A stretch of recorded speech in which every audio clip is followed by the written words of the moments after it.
For all the things Valve got right with Man vs. Machine, probably the most consistently revered aspect is the gameplay encompassing each class. We talk a lot about the best upgrades and the best loadouts and the best classes, but I figured we're due for a break from all that optimization mumbo jumbo. So today we're going to be ranking all 9 classes in Man vs. Machine based on fun and fun only. Of course, a tier list like this will be entirely subjective, but there are a lot of points I'm taking into account. Can they adapt their playstyles on the fly to deal with a given situation? Are they enjoyable to play as on some maps but not others? Are they too reliant on a specific skill or class composition to get the most out of them? Are their meta strategies fun? Are their non-meta strategies fun? It's a massive web of different factors that'll be different for everybody. And with a tour count like mine, expect plenty of disagreement here. Just know that I find every class in Man vs. Machine to be a reasonably good time. You could strap me to any of them for a whole year, and I don't think that'd keep me from playing. That's how well the game mode's fundamentals have held up even a decade later. So from worst to best, let's start ripping through metal like Bon Jovi.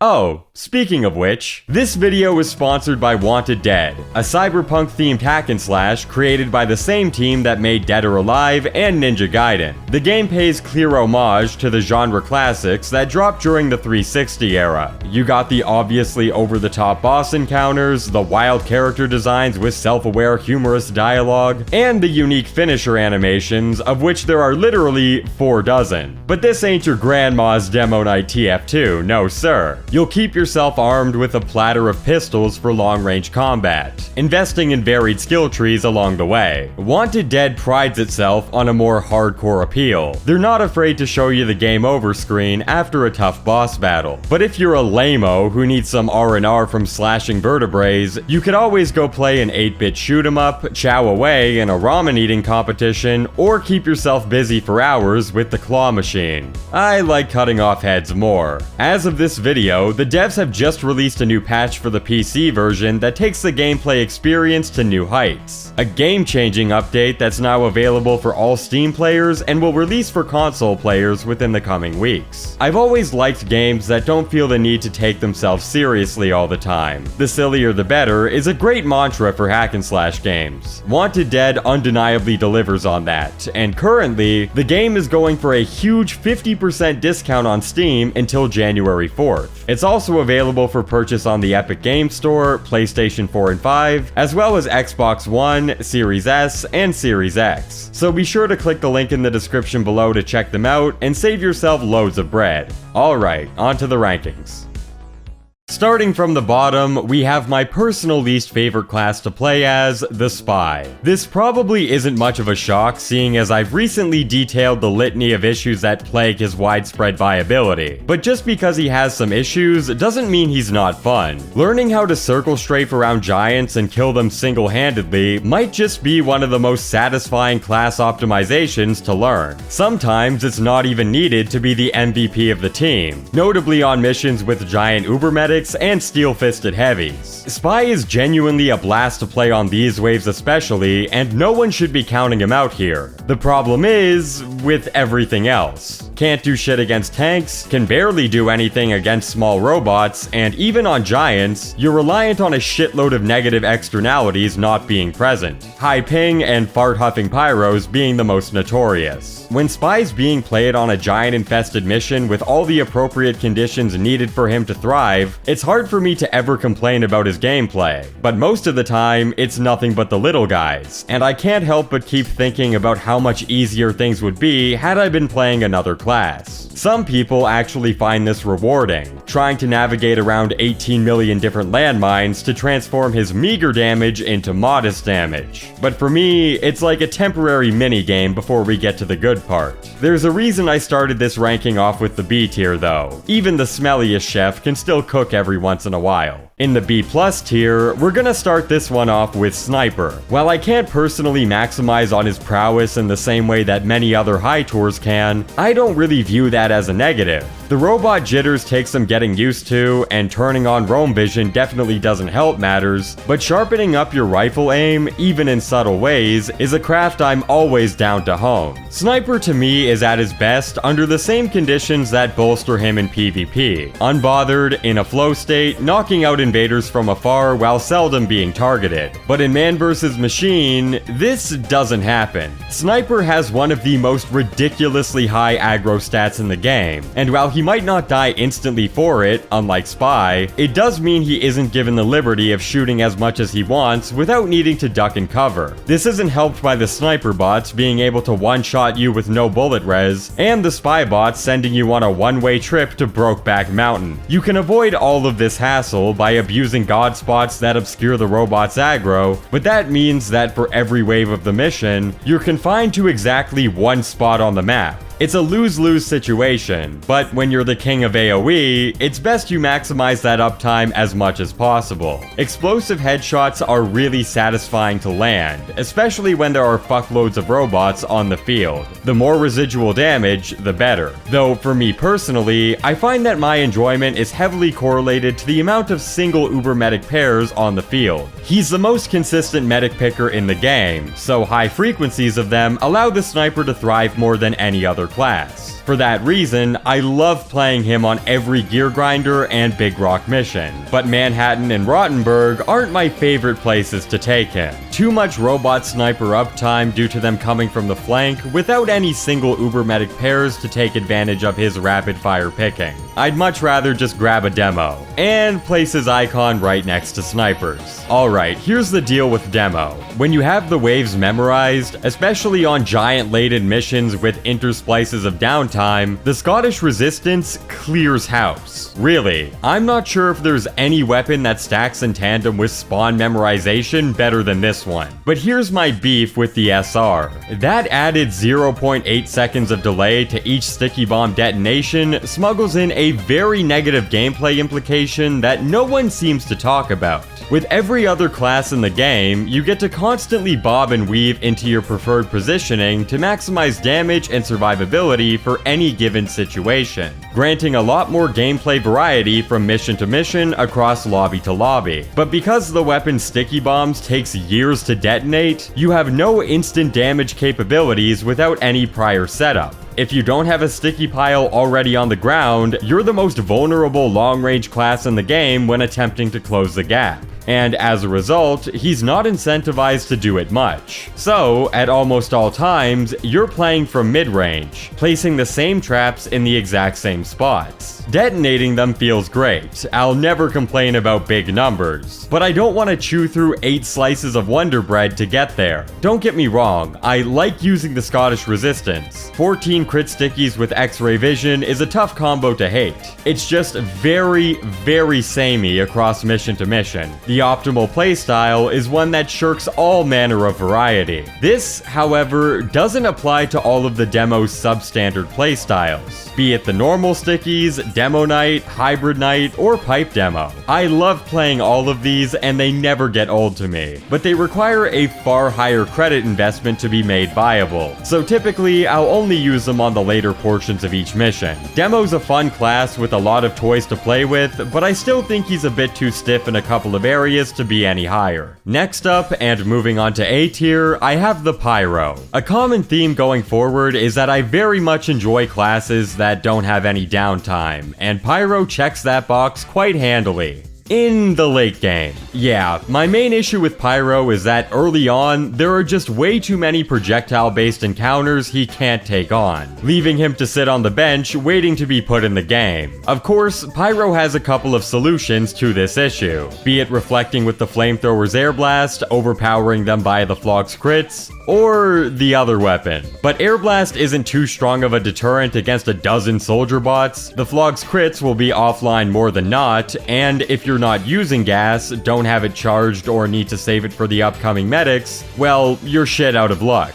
This dynamic pretty much dissolves halfway through the mission though. Pyro is a comparatively cheap DPS class to upgrade, so you'll get to play around with max damage, health on kill, explode on ignite, and a couple of resistances relatively quickly. More than enough to overpower most robots. You become an infinite fireball of crits, gas, flaw cancel for style points, chuck a can while you retreat, more crits, more gas. Sure, your baseline damage is still below what other classes can put out, but if you're constantly refreshing your cooldowns, it barely ever matters. And being the best tank buster in the game is always a plus. The reason I have him in the middle of the pack is strictly due to how jarring his power creep is. It's very sudden and feels kinda cheap. He effectively becomes a different class entirely. Even if you do take off the broken shit and just run the stock flamethrower with the detonator or something, well, that's even more boring. The flamethrower just has no oomph to it. The upgrade's effects on your gameplay are almost unrecognizable. The only difference being that you're alive long enough to use it more often. So, those are my thoughts on Pyro. A pretty fun class, but he leans into both extremes a bit too much. Also in A tier, I'm putting the Engineer. From a design point of view, I actually find the Engineer to be one of the better designed classes, and he did end up being my main when I first started out. Learning how to optimize each building placement to maximize a given situation kept me constantly discovering new strategies to improve my play. Really, there are so many little intricacies that play out in very specific circumstances where the Engineer can flat out carry. Sentry here to kill the Engies, two-way teleporter here, dispenser up here for the melee bots, block the scouts over here, wrangle to stay alive here, swap to the Widowmaker here, jump and destroy your sentry to get a permanent sentry buster here. It just goes on and on and on. This gradual, lengthy skill progression is unparalleled, and in my opinion, this makes Engineer easily the most fun class to improve with when you're first starting out.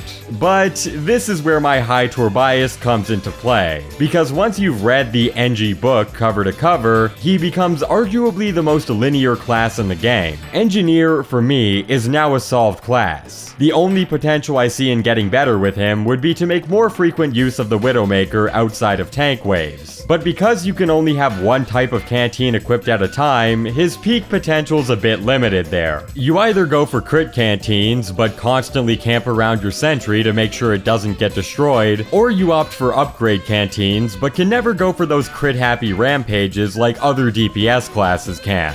Honestly, this fact alone made me consider dropping him to B+. But what really saves Engie is that he's a solid choice on every wave for every mission. There's no situation where he's uniquely fun or uniquely unfun. He's pretty consistent across every available tour. Consistently mid, sure, but that's better than the peaks and valleys that many other classes need to deal with. Look, if you have under 50 tours and want to call him a top 3 class, I completely understand. But as time goes on, the stream of novelty begins to wear itself thin. Moving up to A+ tier, we're starting off with Scout, who, like Engie, I actually find to be one of the better designed classes. He doesn't have as many complexities to learn, and getting the milking and marking combos down is rather easy, but Scout has something that makes him very appealing to me. You can always get better. The average Scout player will usually start off with a more support-oriented playstyle, maximizing on agility, resistances, and milk upgrades. But as you get more confident in your evasiveness, you might start to shave off a couple of stat boosts in favor of some added DPS. Maybe you become more knowledgeable on when to use your milk,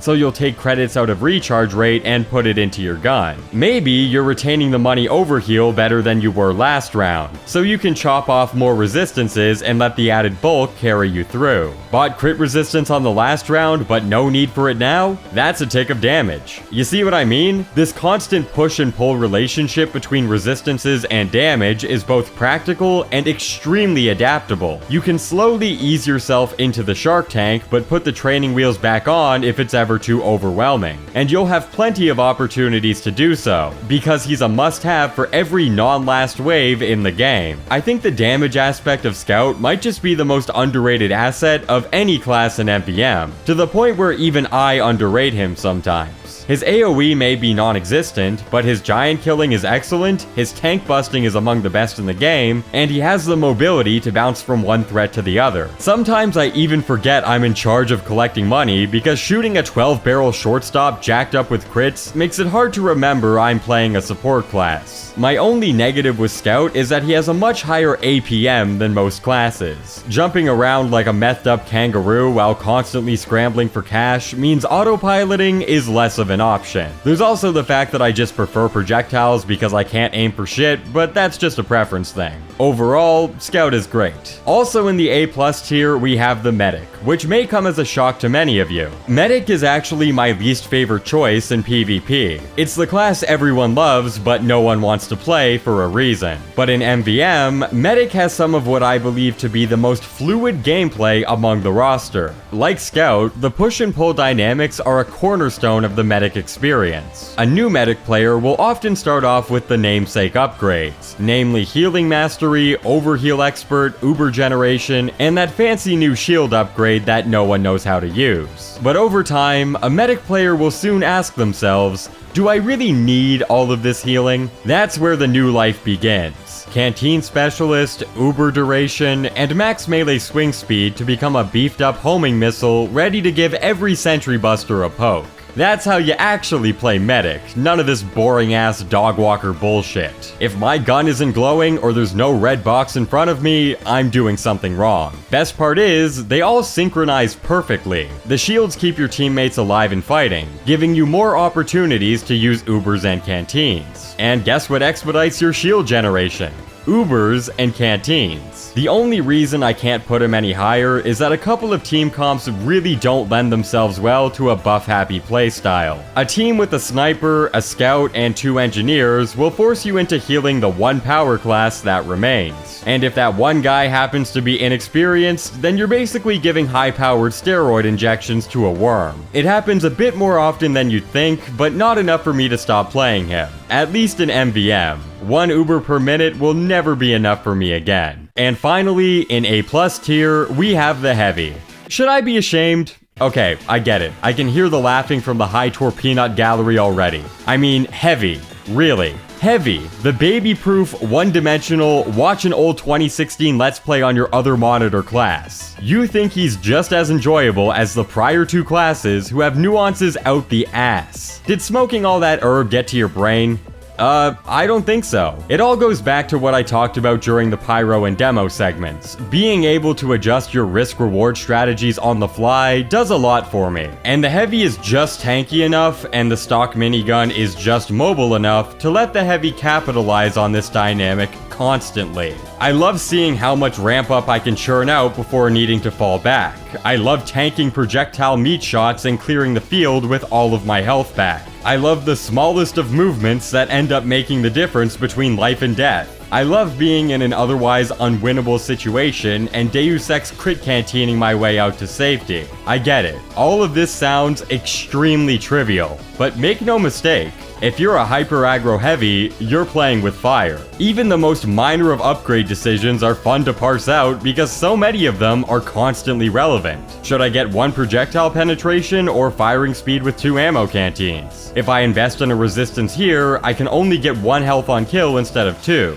Is it worth it? I still, 700 tours later, have to think about my upgrade path depending on the situation as the most brain-dead class in the game. And best of all of the shit that plagues Heavy in PvP. Spies, snipers, being able to run away from him while revved, all of those are barely factors in MvM. It's hard to really describe the thrill of a good Heavy session because it all looks and sounds incredibly basic. But I'm telling you, this shit is cool. None of this applies to the Brass Beast, by the way. Use it for bosses and bosses only. The only time I don't want to play Heavy is if I'm on a competent team that has a good medic. Because then, you're actually just moving and shooting. The risk is made up and the damage doesn't matter. But everywhere else, yeah, I think he's really fun. And by process of elimination, you'll know that the only remaining class left is Soldier, my personal favorite choice in MvM. I don't think this really needs an explanation. Watch any of my videos, and there's one loadout that shows up the most. The Beggar's Bazooka, in tandem with the Conch, feels like a god mode you have to work to earn. You can never play from range with this thing. You need to be up close at all times to mitigate the effects of the Beggar's RNG rocket deviation. But in exchange, for only 750 credits, you effectively no longer need to reload. You're given the same downtimeless versatility of the Pyro and Heavy, except now it's attached to an AoE primary that lets you fly whenever you want. The only thing you have to account for with this weapon is ammo management, as the Beggars won't get filled up by dispensers whenever you hold it out.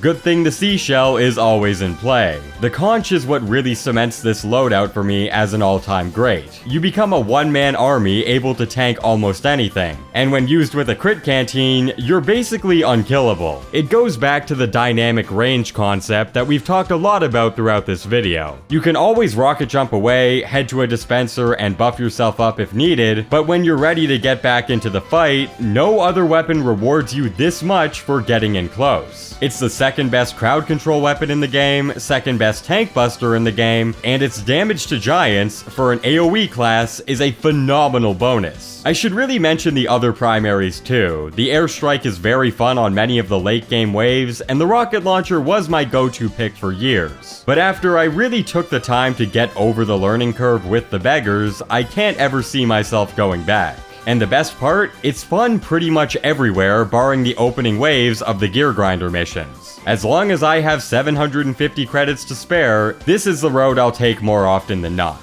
So that's it for my own personal MvM tier list based on fun and fun alone. Figured we needed a bit of a palate cleanser after the last video, and I think this'll do just fine. If you enjoyed the video, then please do all the algorithm boosting bullshit so I can buy my roommate some more canned soup at Walmart. But that's it for now. Thank you all for watching the video. Twitter and Discord are in the description, and that's all I got for 2023.